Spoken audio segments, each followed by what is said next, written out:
Welcome into press coverage. I'm Dan Hope, joined by Andy Anders. We told you guys we'd be back once Ohio State started making some hires on its coaching staff, and that has now happened, or at least is about to happen. Not official yet, but several reports coming out on Wednesday afternoon that Ohio State is going to hire Tyler Bowen as its new offensive line coach. Tyler Bowen has been the offensive coordinator at Virginia Tech for the last 3 years, was previously the tight ends coach for the Jacksonville Jaguars, worked for Urban Meyer for a year there, was at Penn State where he was also the tight ends coach and had a lot of success as their recruiting coordinator, was previously, before that, the offensive line coach at Maryland and Fordham, and he is himself a former Maryland offensive lineman. So, Andy, what are your initial reactions to this hire?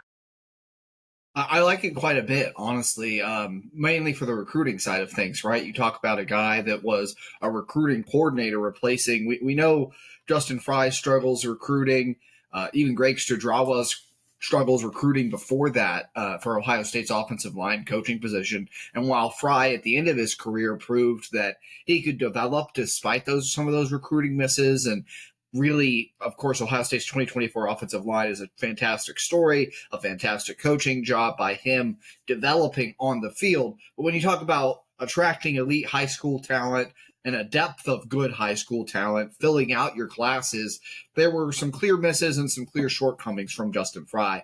So now you get a guy who was not only recruiting coordinator in the past for Penn State, pulled in some really big names like Olu Fashanu and Tyler Warren for that Penn State program, where maybe your hesitancy comes, and this is, we were messaging before the show, is something you had brought up, Dan, is he hasn't really been an offensive line coach that many seasons, did play it in college, at Maryland, was a line coach at Maryland briefly. I believe it's 3 total seasons on his resume that he was specifically an offensive line coach. Does have a lot of tight ends coaching experience to go with that, which, you've got to teach a lot of blocking to tight ends too. Those guys are often an extension of the offensive line when they're not an extension of the receiving game. And so there's definitely some coaching experience to be spoken for when you're coaching up an offensive lineman from being a tight ends coach as well.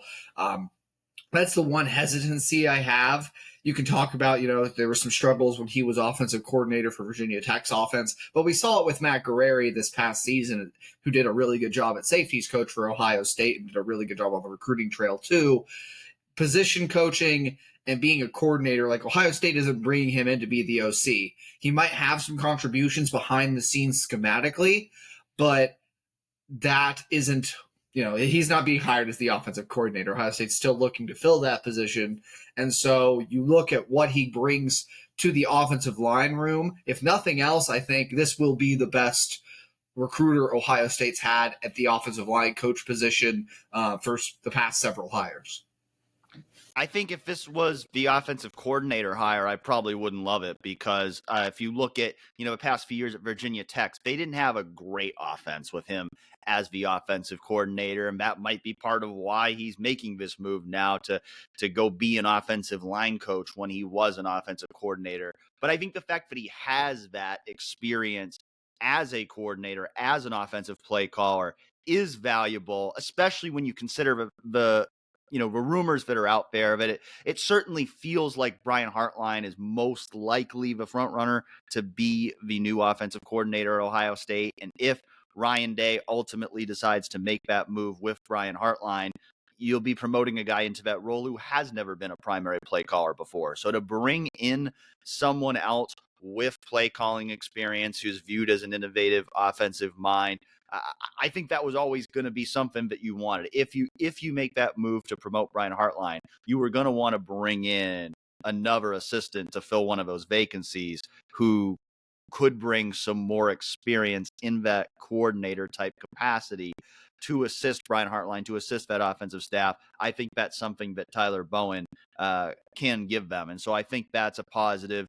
To your point, he has had a track record of success as a recruiter. Now you got to do it at the Ohio State level. But I think there's encouraging signs based on his history to think that he could be an upgrade in the recruiting department, which is certainly something Ohio State's looking for in that offensive line coaching role. I think in terms of on field, in terms of what he will be as a developer of offensive linemen, I'm going to have to take a wait and see approach on this one because of the fact that he hasn't been a full-time offensive line coach since 2017. He's only been in that role for a few years. He's never done it at a school of Ohio State's caliber. So I think, the offensive line development, that's going to have to be something that proves itself out as he actually gets into this role as, Ohio State's offensive line plays this season and beyond. But I think, there is a lot to like about Tyler Bowen. There's certainly reasons to believe that he can be a strong addition to the staff. And Ryan Day's earned the benefit of the doubt now. When you win a national championship, you certainly earn the benefit of a doubt in terms of who you're hiring. And so while I can't say Tyler Bowen was a name that was on my radar for this position, I think you look at what he has on his resume and you look at the success Ohio State just had, and there's reasons to be optimistic about this hire. Right. And we had said, whether it be, especially for the offensive line coaching hire, but whether it be for either of the coordinator hires too, it could be someone out of left field because it is Ohio State, because it is a big draw. A lot of coaches want to coach at Ohio State. There's a lot of calls you can make if you want to go get a guy. And to your point, Dan, I think Ryan Day has not only earned the benefit of the doubt through winning a national championship, he's also proven that he's pretty good at this hiring thing over time. Like, there have been some misses, of course, Kerry Combs at DC being one of the main ones, but he's made great hires definitely since then. Some guys that have panned out, even stuck with some guys, Justin Fry being the main example of this, that people had their doubts about, that wanted fired earlier in their careers and ended up serving really key coaching roles. Tim Walton, his first season, after that first season, a lot of people wanted him out of Columbus, and now he's become one of the best cornerbacks coaches in the country. So Ryan Day's evaluation is worth trusting in these matters. To your point, Dan, a guy that hasn't coached offensive line since 2017, and that development will be tested in his first year at Ohio State, because Ohio State's losing its three best offensive linemen from this past year. Two of them it didn't have for the college football playoff run, and Josh Simmons and Seth McLaughlin, because they were injured. But Donovan Jackson will be gone from that unit off to the NFL draft. Josh Fryer graduates as well. Arguably, maybe your four best offensive linemen if you include Josh Fryer, who had a really good season too. You returned some pieces on the interior, and you added two good tackle transfers in Ethan Onyanwa and Phillip Daniels. But Phillip Daniels is a very inexperienced piece at right tackle. Whoever wins that right guard competition, there were inconsistencies at that position, or maybe it's a three-way competition, left guard, right guard, between Luke Montgomery, Tager Shabull, and Austin Sarabeld. I think Carson Hinsman still has steps to take at center, although he did improve down the stretch of last year, and I think he's grown a lot throughout his Ohio State career. Development's going to be important for this 2025 unit, and so it will be tested year one for Tyler Bowen when you talk about arriving at Ohio State and immediately being hit with that challenge. And of course, also we talked with Garrick Hodge yesterday, or on Real Pod Wednesdays, or I guess today on Real Pod Wednesdays. Actually, feels like a lot's happening right now, Dan. It's been a busy couple of weeks in the Ohio State world. But yeah, Garrick talked about how many targets there are on the recruiting trail right now for the offensive line, and so he's also going to be hitting the ground running in that department.